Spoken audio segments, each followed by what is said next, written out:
Back in 2018, during my first year as a call center agent, I had an experience that still haunts me. It happened during a graveyard shift, beginning when I arrived at work 3 hours early due to heavy traffic. My shift, which usually started at 3 a.m. and ended at 12 p.m., began even earlier that night. By midnight, I was already in the sleeping quarters, trying to get some rest. The sleeping quarters were always quiet and dimly lit. That night, there were only 3 of us in the room, which contained 8 double-deck beds. I felt uneasy being alone, but there wasn't much I could do about it. I tried to fall asleep, knowing I had set an alarm for 2:30 a.m. to avoid oversleeping. It was dark, cold, and silent. I drifted off quickly, but was soon startled awake by a loud noise.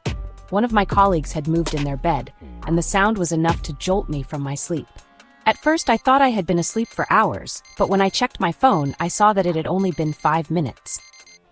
Panic set in as I realized I might have overslept. I tried to calm myself down and fell asleep again. This time, I dreamed that I was heading into the production area for my shift. But something felt off. My team wasn't there, and I was confused. I wondered if I had arrived too early. Without my phone, which wasn't allowed in the production area, I couldn't check the time. So, I decided to return to the sleeping quarters and try to rest a bit longer, thinking I had simply arrived too early. As soon as I lay back down and drifted into a deep sleep, I was abruptly shaken awake by a friend from my team. "Why did you wake me up like that?" I asked, groggy from the sudden jolt. She told me I needed to get up because the team leader was looking for me. Still half asleep, I stood up and followed her out of the sleeping quarters. When I stepped outside, the light hit me like a shock. This was normal, as the sleeping quarters were just next to the pantry. And opening the door always exposed me to the bright lights and sounds of other agents eating. But something felt off. The atmosphere was different, almost surreal. The surroundings seemed too peaceful.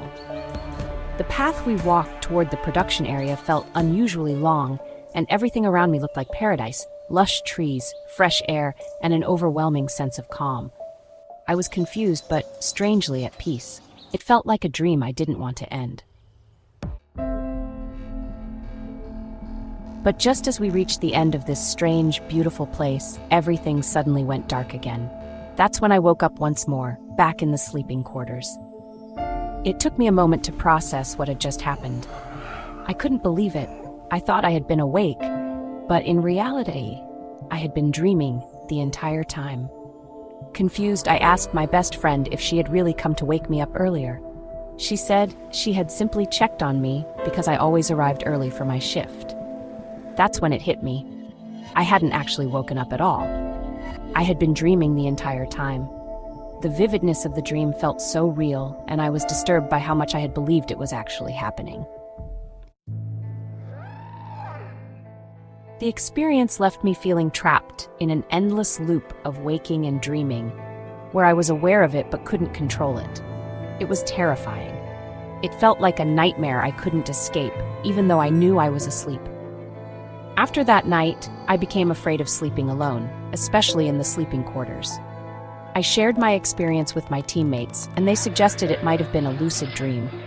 But instead of gaining control, it turned into a nightmare. That was the last time I ever went to the sleeping quarters. Whenever I needed rest, I'd sleep on the couch or in a chair in the pantry. I couldn't bring myself to do it again. It was a strange and frightening experience that blurred the lines between dreams and reality. I had never experienced anything like it before, and I never wanted to go through it again. Have you ever had a lucid dream or a nightmare that felt too real? I'd love to hear your stories in the comments, and I'll share more of my lucid dream experiences in my next video.